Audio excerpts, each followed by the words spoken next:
Quiero que vayan conmigo a un pasaje muy conocido.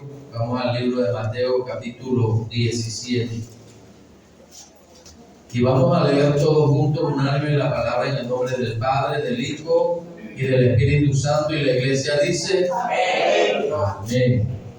Dice allí la palabra: 6 días después, Jesús tomó a Pedro, a Jacobo y a Juan, su hermano, y los llevó aparte a un monte alto, y se transfiguró delante de ellos, y resplandeció su rostro como el sol, y sus vestidos se hicieron blancos como la luz.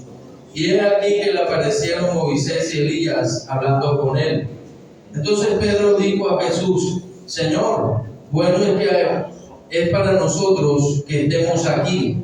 Si quieres, hagamos aquí 3 enramadas, una para ti, otra para Moisés y otra para Elías. Mientras él aún hablaba, una nube de luz los cubrió, y aquí una voz desde la nube que decía: Este es mi Hijo amado, en quien tengo complacencia. Al oír esto, los discípulos se postraron sobre su rostro y tuvieron gran temor. Amén, hermano. La hermana estuvo orando y nosotros creemos a esa palabra. Sin embargo, le voy a pedir a que me acompañe a orar. Tengo 2 peticiones. Hay una niña por la cual me pedían oración. Ella está en Inglaterra, pero nuestro Dios es Dios de cerca y Dios de lejos. Amén.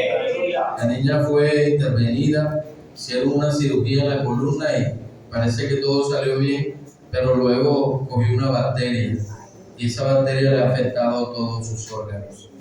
Y solamente un milagro de Dios puede levantarla de ese lugar.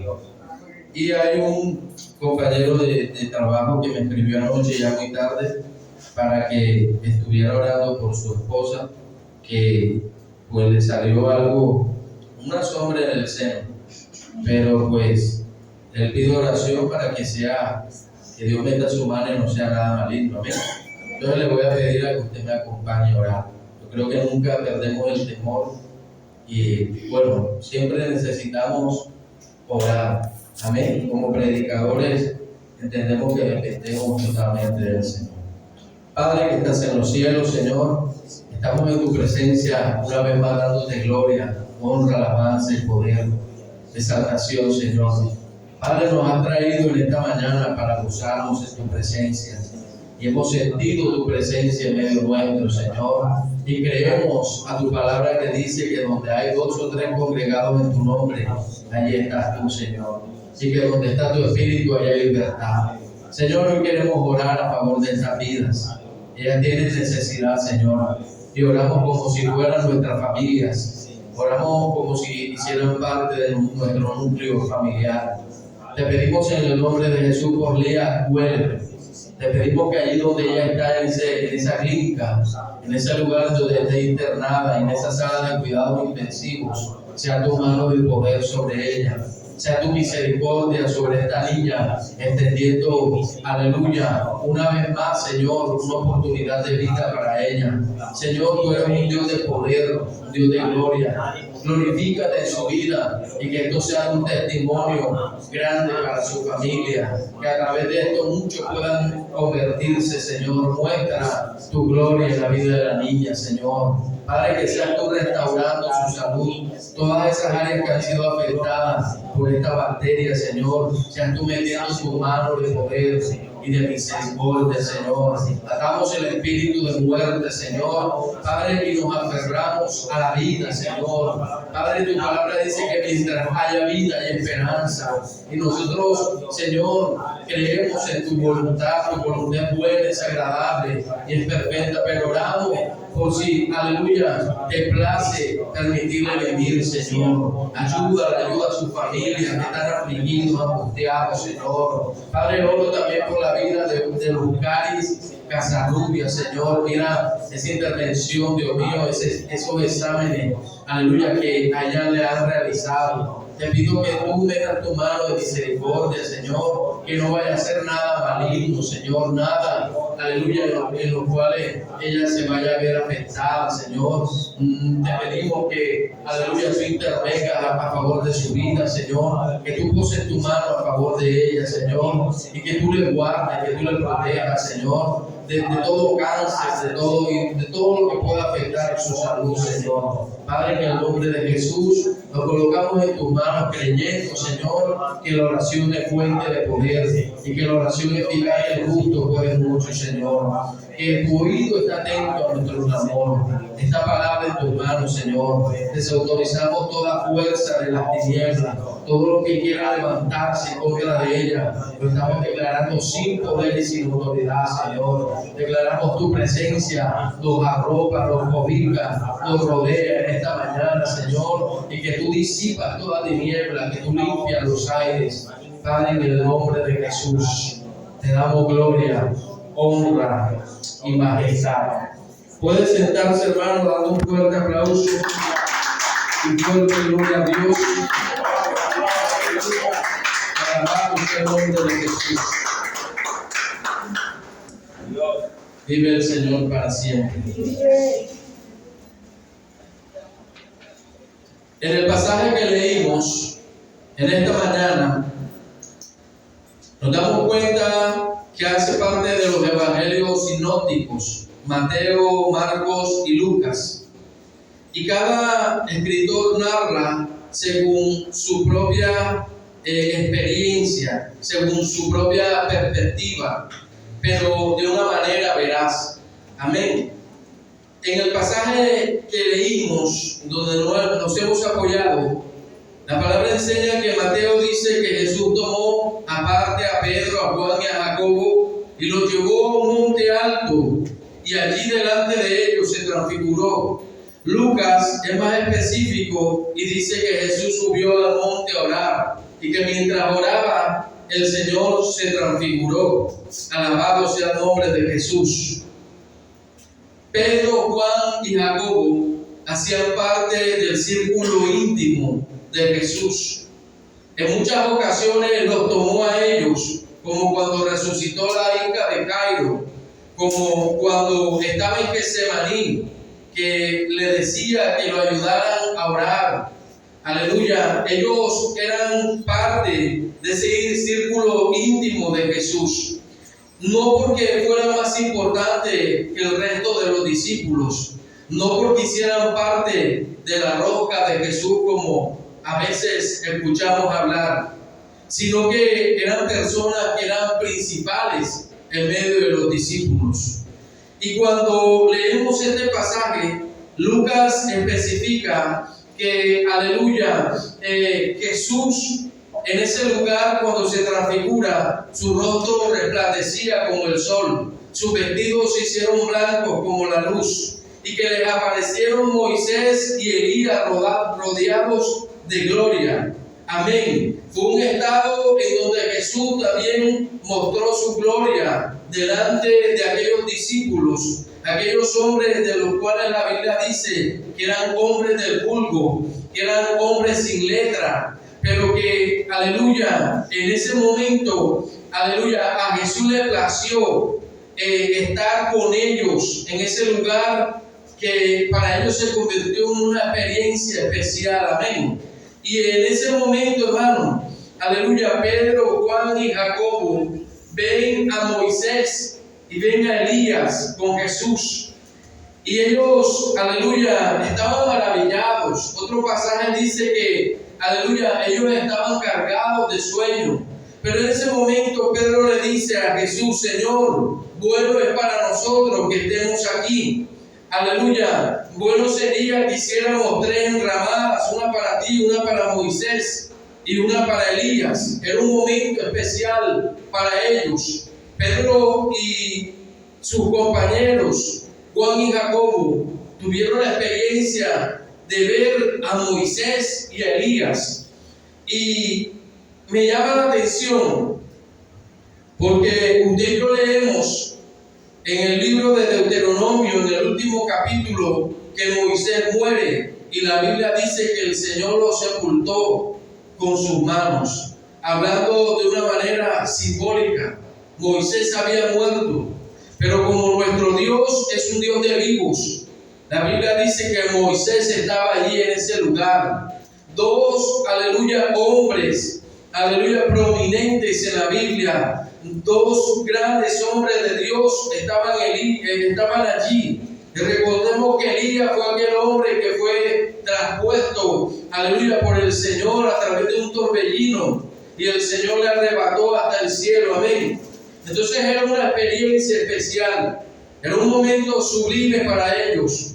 Pero la Biblia dice que mientras ellos están hablando, dice que los cubrió una nube y ellos tuvieron gran temor, cayeron a tierra, y en medio de esa nube escucharon una voz que decía: este es mi hijo amado en quien tengo complacencia, a él oí.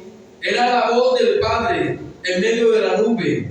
Entonces era una experiencia especial que los apóstoles estaban viviendo en ese lugar. La Biblia dice que luego que ellos abrieron sus ojos, jamás nadie vieron sino a Jesús. Y el Señor les pidió, aleluya, que no mencionaran nada de esta visión, de esta experiencia, sino que, aleluya, lo mantuvieron allí por un poco de tiempo. Y a su nombre. Pero llegó el momento en donde ellos tenían que descender del monte, en donde tenían que volver, aleluya, al mundo físico, al mundo natural. Y si usted lee conmigo en el capítulo, aleluya, 17, en el versículo 14, dice: cuando llegaron al gentío, vino a él un hombre que se arrodilló delante de él, diciendo. Mire este pasaje. Jesús los tomó aparte a ellos. Y Jesús los sacó ¿de dónde? Del gentío. Jesús los apartó del gentío, porque quería, aleluya, mostrarles algo especial. Yo creo, hermano, o bueno, yo creo no. La palabra enseña que cuando Moisés y Elías se aparecen hablando con Jesús, Lucas dice que hablaban acerca de su partida. O sea, Jesús físicamente ya no iba a estar con ellos. Y Jesús tenía que preparar, aleluya, columnas a líderes que fueran aquellos que guiaran a la iglesia primitiva luego que él ya no estuviese en esta tierra. Y Pedro, Juan y Jacobo eran esos líderes en medio de los discípulos. Si bien Jacobo, después de un tiempo, la Biblia dice que fue, aleluya, muerto por causa, aleluya, de Herodes, él hacía parte también de ese grupo. Pero me llama la atención porque aquí dice que ellos volvieron al gentío. Y muchas veces, hermano, Dios, aleluya, nos quiere a nosotros sacar del gentío. Dios nos quiere a nosotros llevar aparte, porque quiere tener intimidad con nosotros, porque quiere, aleluya, mostrarnos algo diferente a lo que quizás hemos estado acostumbrados a ver. Eran, aleluya, usted se va a dar cuenta conmigo que eran dos momentos totalmente diferentes, porque en este pasaje la Biblia muestra en el versículo 15 que hubo un hombre que le dijo: Señor, ten misericordia de mi hijo, que es lunático y padece muchísimo, porque muchas veces cae en el fuego y muchas veces en el agua. Y lo he traído a tus discípulos, pero no han podido sanar, no le han podido sanar. Respondiendo Jesús dijo: oh generación incrédula y perversa, ¿hasta cuándo he de estar con vosotros? ¿Hasta cuándo os he de soportar? Traédmelo acá. Y reprendió Jesús al demonio, el cual salió del muchacho, y éste quedó sano desde aquella hora. Viniendo entonces los discípulos a Jesús aparte, dijeron: ¿por qué nosotros no pudimos echarlo fuera? Jesús les dijo: por vuestra poca fe, porque de cierto os digo que si tuviereis fe como un grano de mostaza, diríais este monte: pásate de aquí allá, y se pasará, y nada os será imposible. no sale sino con oración y ayuno. Unos capítulos hacia atrás, Jesús les había dado poder y autoridad. Había pasado alrededor de un año y ellos fueron por todos los lugares echando fuera a los demonios y sanando a los enfermos. Sin embargo, en este episodio ellos se encuentran que habían intentado echar fuera un demonio y no habían podido. Entonces, cuando Jesús llega y desciende del monte, Jesús ve que está, aleluya, mucha gente alrededor. Otro pasaje dice que ellos disputaban con los escribas, con los fariseos. Pero entonces Jesús les dice: ustedes son una generación, aleluya, incrédula. Y Jesús reprende al demonio. El demonio se aparta de aquel muchacho. Y ellos luego quedan asombrados y le dicen: Señor, ¿por qué nosotros no pudimos echarlo fuera? Y aquí, hermano, nos damos cuenta que ellos habían intentado usar sus propias capacidades. Habían intentado echar fuera aquel demonio con sus propias fuerzas. Ellos estaban confiando en sus propias capacidades para echar fuera este demonio. Y Jesús le dice: este género no sale sino con oración y ayuno. Amén, hermano.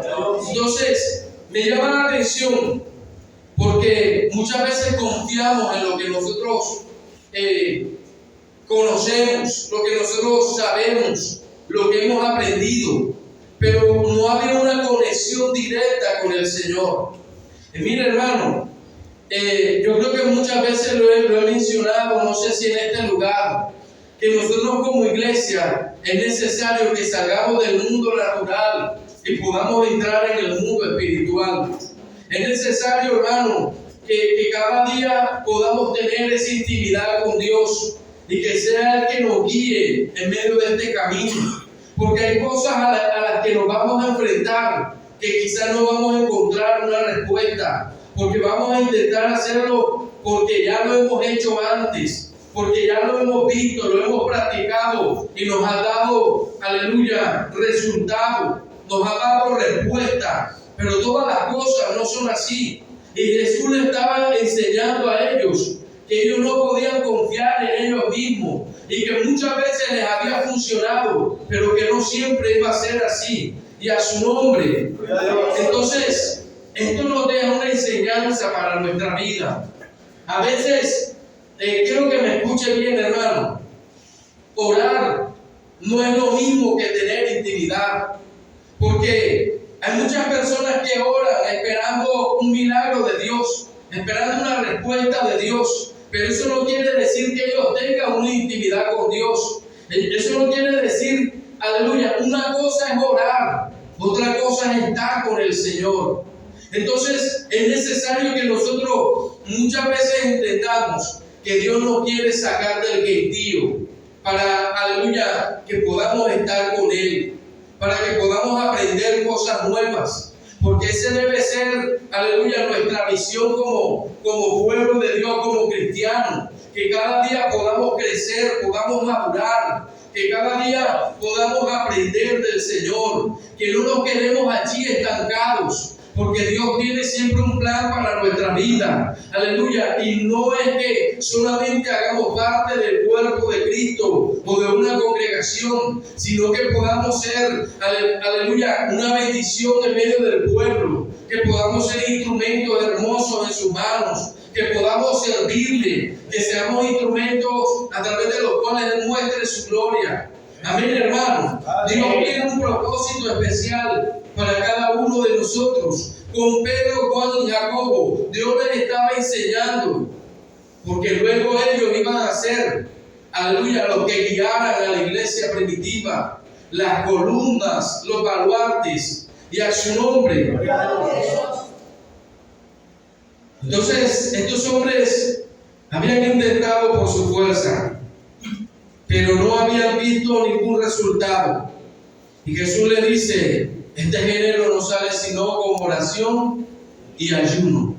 Amén, hermano.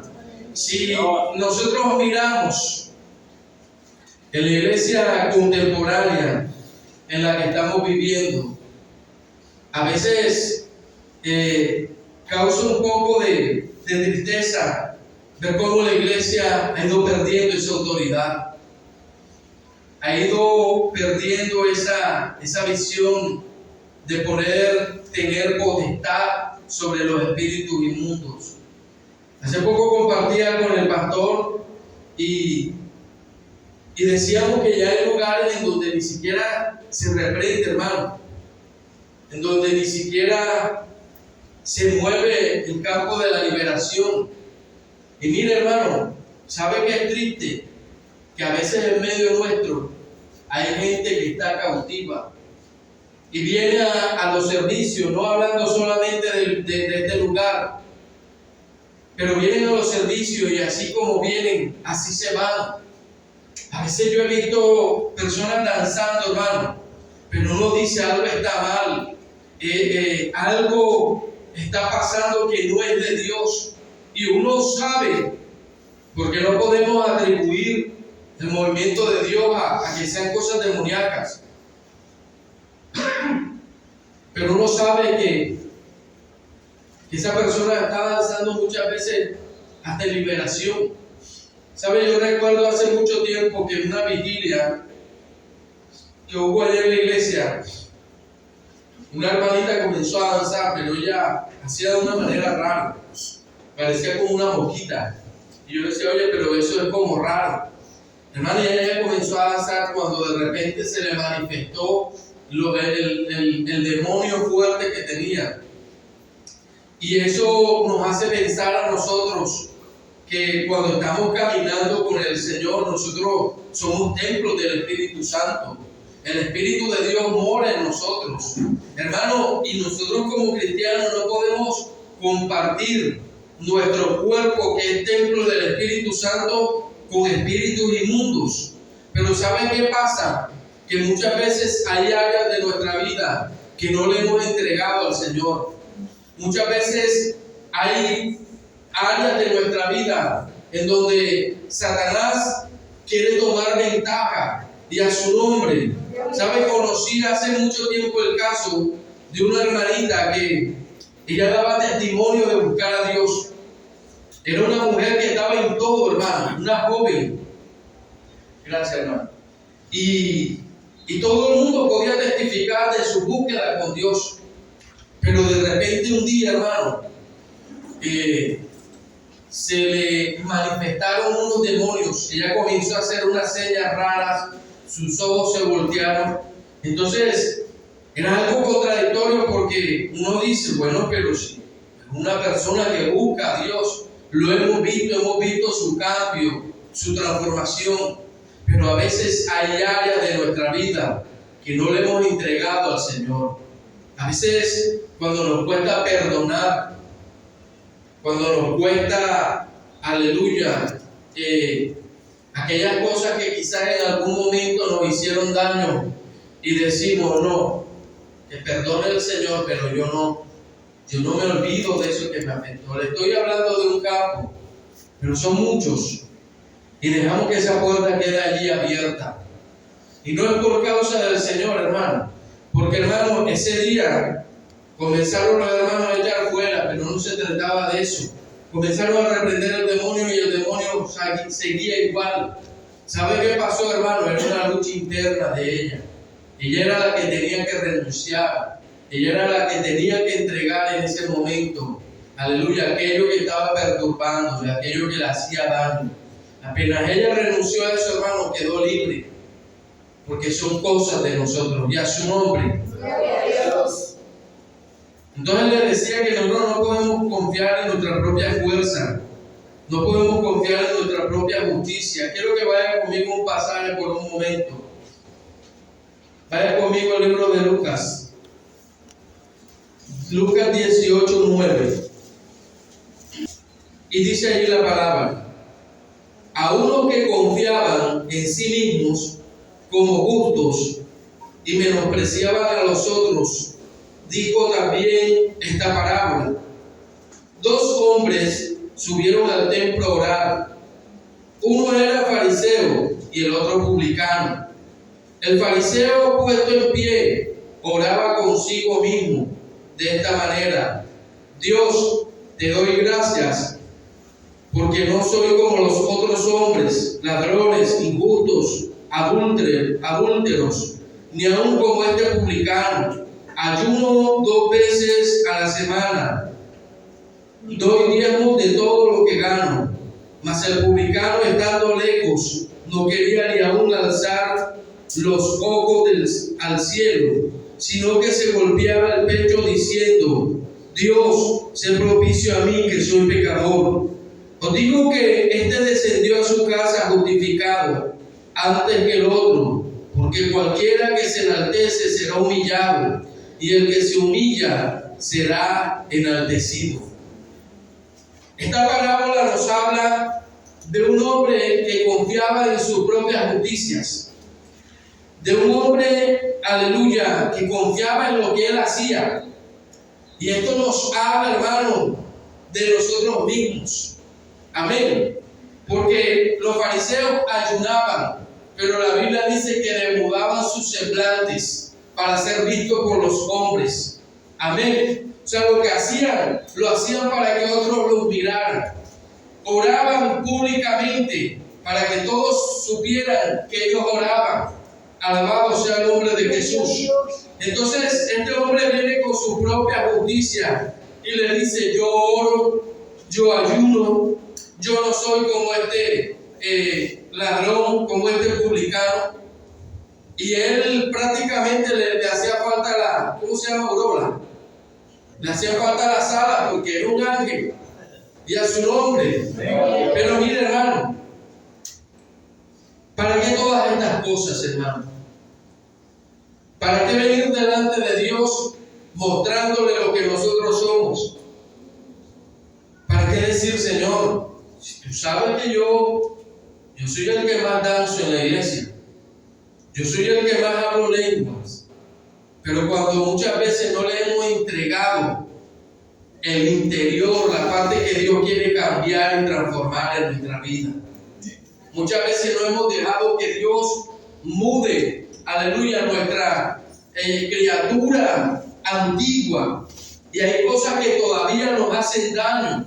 Pero cuando tenemos intimidad con Dios, cuando tenemos relación con Dios, hermano, toda naturaleza, aleluya, es impactada por el Señor. ¿Sabe por qué? Porque Pedro no volvió a ser aquel que cortaba las orejas. Vemos a un Pedro en el libro de los Hechos lleno de poder, pero también un Pedro que fue mudado, cambiado y transformado en otro hombre. Amén, hermano. Vemos un Pedro transformado, cambiado por el Señor.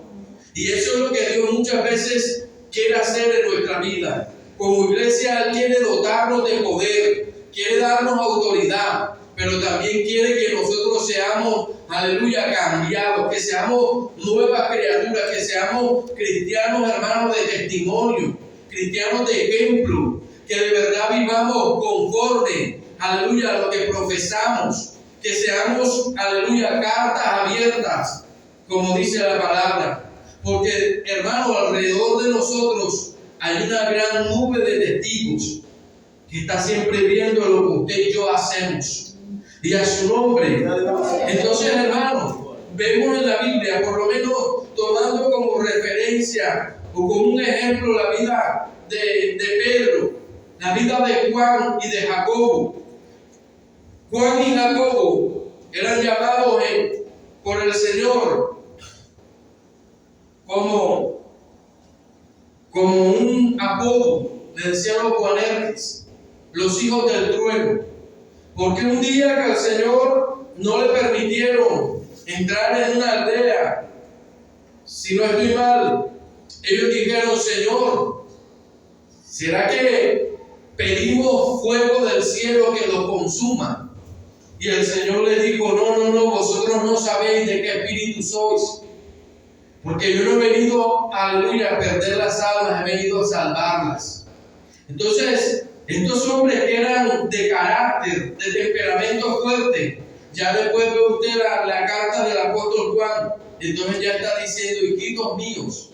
O sea, está hablando del amor, Está hablando de una persona que fue cambiada por el Señor.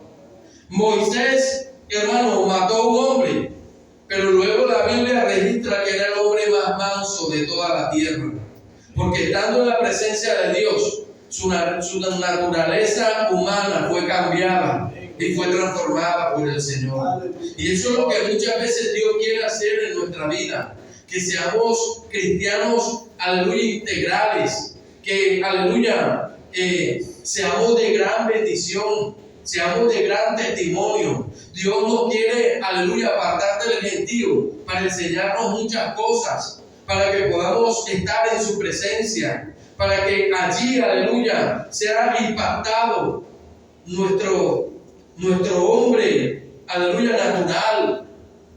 Pero también quiere, en la parte física, que usted y yo tengamos la autoridad de parte de Dios para poder contrarrestar las tinieblas.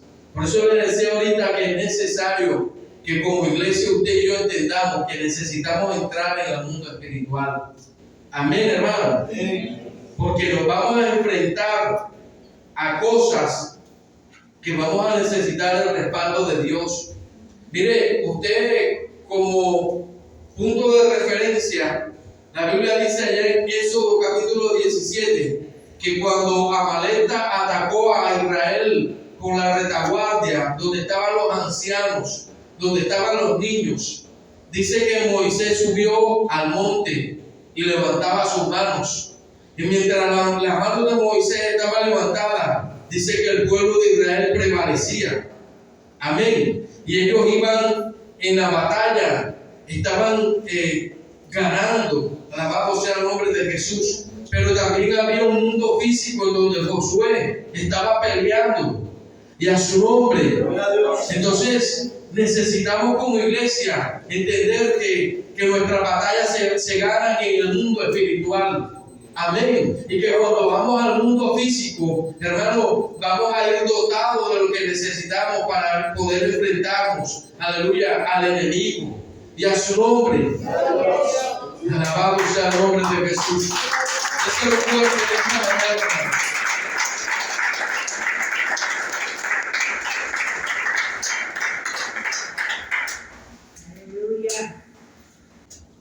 Entonces, estas son las armas que tenemos.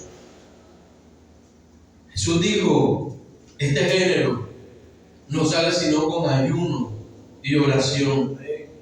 Hermano, y cuántas cosas a veces camufladas, que si nosotros no nos ponemos pila, hermano, el diablo hace estrago, porque hay cosas que allí se mueven en lo oculto y que si nosotros no discernimos de parte de Dios, le hace mucho daño al pueblo. A veces nosotros como cristianos podemos venir bien cambiaditos y podemos tener una apariencia, hermano, pero hay cosas en las que Satanás está trabajando, hay cosas en las que muchas veces Satanás está enviando dardos.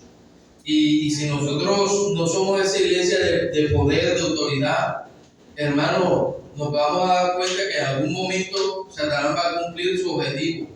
Y a su nombre. Yo recuerdo, hermano, que cuando yo me convertí se veía mucho el campo de que las personas llegaban a buscar al Señor y salían libres. Siempre se manifestaban los demonios, siempre en medio de los cultos había liberación. Pero lastimosamente este es un campo en que la iglesia ha perdido mucho terreno y que nosotros necesitamos cada día dejarnos guiar por Dios, porque yo creo que estamos viviendo un tiempo muy tremendo en donde el deseo del enemigo es destruir a la humanidad. Si usted ve la juventud, hermano, metido en tantas cosas, y nos vamos a enfrentar a estas cosas, pero ¿cómo vamos a reaccionar cuando hay cosas que para nosotros quizás no son tan, no las conocemos tanto? Quiero que vaya conmigo a este pasaje que es el paralelo. Vaya conmigo por un momento a a Lucas, ya le voy a decir qué pasaje. Lucas capítulo 9, versículo 37. Dice: al día siguiente, cuando descendieron del monte, una gran multitud le salió al encuentro. Y aquí un hombre de la multitud clamó diciendo: Maestro, te ruego que veas a mi hijo, pues es el único que tengo. Y sucede que un espíritu le toma, y de repente da voces y le sacude con violencia, y le hace echar espuma, y estropeándole a duras penas se aparta de él. Y rogué a sus discípulos que le echasen fuera, y no pudieron.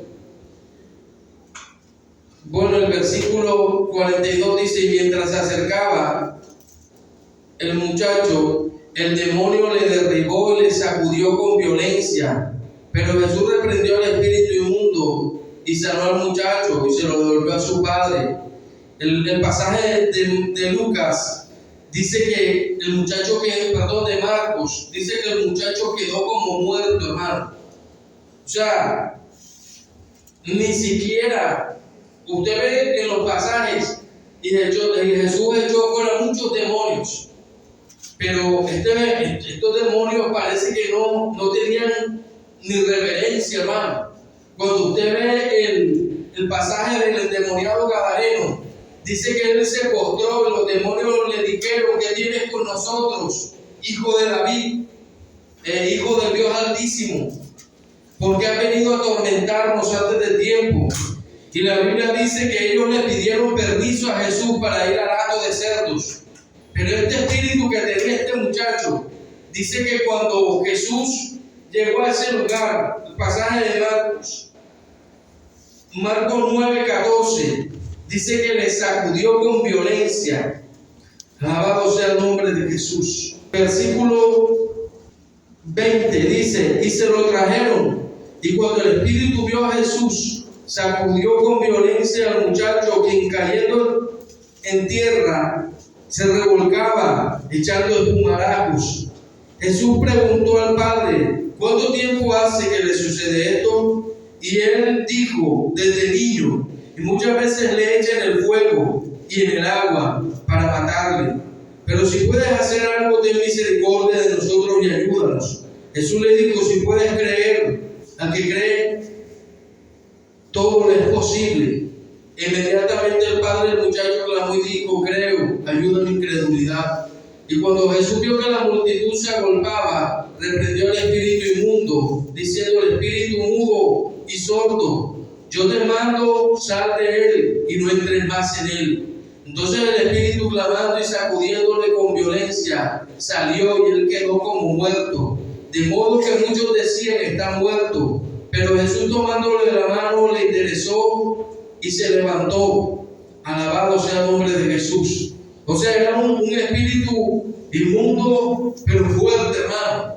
Y usted y yo sabemos que una de las señales es que la Biblia dice que a medida que la maldad aumente, el amor se enfriará.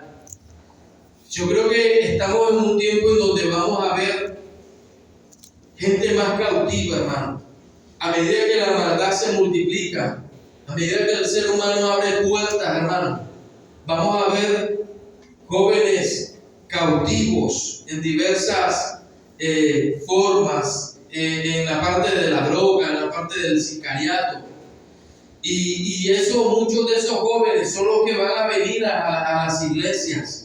Entonces, ¿cómo nosotros vamos a afrontar estas cosas, hermano? Cuando hay mucha gente que ha cambiado las estrategias, hay mucha gente que ya no ayuna, hay mucha gente que ya no ora, hermano.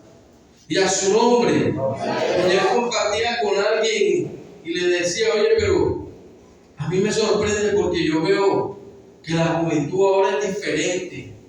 Ahora es la juventud light, o sea, la juventud del evangelio moderno, que uno no ve ese cambio, no ve, aleluya, lo que de pronto veía cuando en el tiempo en que uno se convirtió. y a su nombre. Hermano, y no se ve a veces, ni siquiera a veces hasta en los ancianos. Uno veía esas ancianitas de oración, de búsqueda, y metidas allí con el Señor. Entonces yo creo que esto es un punto en donde el Señor nos lleva a reflexionar, en donde Dios nos lleva, aleluya, a mirar como iglesia, que no podemos, aleluya, descuidar estas cosas, que cada día en nuestra vida necesitamos subir al monte, necesitamos estar con el Señor, que nuestro método siempre tiene que ser la oración y el ayuno, pero no la oración con la que nos acercamos solamente a pedir cosas al Señor, sino esa oración de intimidad, en donde podemos juntarnos con Él, en donde somos enseñados, en donde somos tratados por el Señor, y a su nombre, hermano. Entonces, nuestra vida necesita ser impactada por el Señor. Y hoy uno se da cuenta, hermano, de que lamentablemente uno ve a veces las cosas que no están bien, y la gente en medio de las cosas que no están bien quiere escuchar de parte de Dios que todo está bien, cuando no es así. Y a su nombre, vean conmigo un pasaje que está en el capítulo 21 del primer libro de los Reyes. Capítulo 22, hermano, perdón. Y lea conmigo el versículo 8.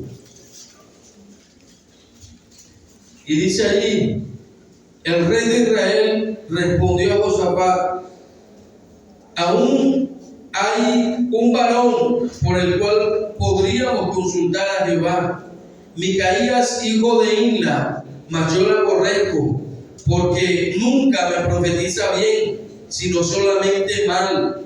Y Josafat dijo: no hable el rey así. Entonces el rey de Israel llamó a un oficial y le dijo: trae pronto a Micaías, hijo de Imla. Y el rey de Israel y Josafat, rey de Judá, estaban sentados, cada uno en su silla, vestidos de sus ropas reales, en la plaza junto a la entrada de la puerta de Samaria. Y todos los profetas profetizaban delante de ellos. Y Sedequías, hijo de Kenana, se había hecho unos cuernos de hierro, y dijo: así ha dicho Jehová, con estos acorralarás a los sirios hasta acabarlos. Y todos los profetas profetizaban de la misma manera, diciendo: sube a Ramot de Galaad y serás prosperado, porque Jehová la entregará en mano del rey. Y el mensajero que había ido a llamar a Micaías le habló diciendo: he aquí que las palabras que los profetas a una voz anuncian al rey cosas buenas. Sea ahora tu palabra conforme a la palabra de alguno de ellos, y anuncia también buen éxito. Y Micaías respondió: vive Jehová, que lo que Jehová me hablare, eso diré. Vino pues al rey, y el rey le dijo: Micaías, ¿iremos a pelear contra Ramot de Galaad, o la dejaremos? Él le respondió: sube y serás prosperado, y Jehová la entregará en tu mano, en manos del rey. Y el rey le dijo: ¿hasta cuántas veces he de exigirte que no me digas sino la verdad en el nombre de Jehová? Entonces él dijo: yo vi a todo Israel esparcido por los montes, como ovejas que no tienen pastor. Y Jehová dijo: estos no tienen señor, vuélvase cada uno a su casa en paz. Y el rey de Israel dijo a Josafat: ¿no te había yo dicho, ninguna cosa buena profetizará él acerca de mí, sino solamente el mal? Entonces él dijo: oye pues palabras de Jehová. Yo vi a Jehová sentado en su trono, y todo el ejército de los cielos estaba junto a él, a su derecha y a su izquierda. Y Jehová dijo: ¿quién inducirá a Gad para que suba y caiga en Ramot de Galaad? Y uno decía de una manera y otro de otra. Y salió un espíritu y se puso delante de Jehová y dijo: yo le induciré. Y Jehová le dijo: ¿de qué manera? Él dijo: yo saldré y seré espíritu de mentira en boca de todos sus profetas. Y él dijo: le inducirás y aún lo conseguirás. Ve pues y hazlo así. Hermano, cuando usted y yo leemos este pasaje, nos damos cuenta que acá tenía 400 profetas que le decían lo que él quería escuchar. Y él aborrecía a Micaías, porque Micaías siempre le hablaba lo que era. Siempre le hablaba de parte de Dios lo que era. Y hay gente que quiere escuchar cosas buenas cuando está haciendo lo malo. Hay gente que quiere que le hablen cosas buenas cuando, aleluya, tiene que corregir su vida, cuando hay cosas que hay que cambiar. Entonces, este hombre primero le habló con sarcasmo y le dijo: ve y serás prosperado. Y el hombre le dio rabia y le dijo: ¿hasta cuándo te diré que no digas sino la verdad? Pero cuando le dijeron la verdad, no la aceptó. Y a su nombre. Entonces, así hay gente que les gusta que lo indulcen con mentiras. Pero Jesús dijo: y conoceréis la verdad, y la verdad os hará libres.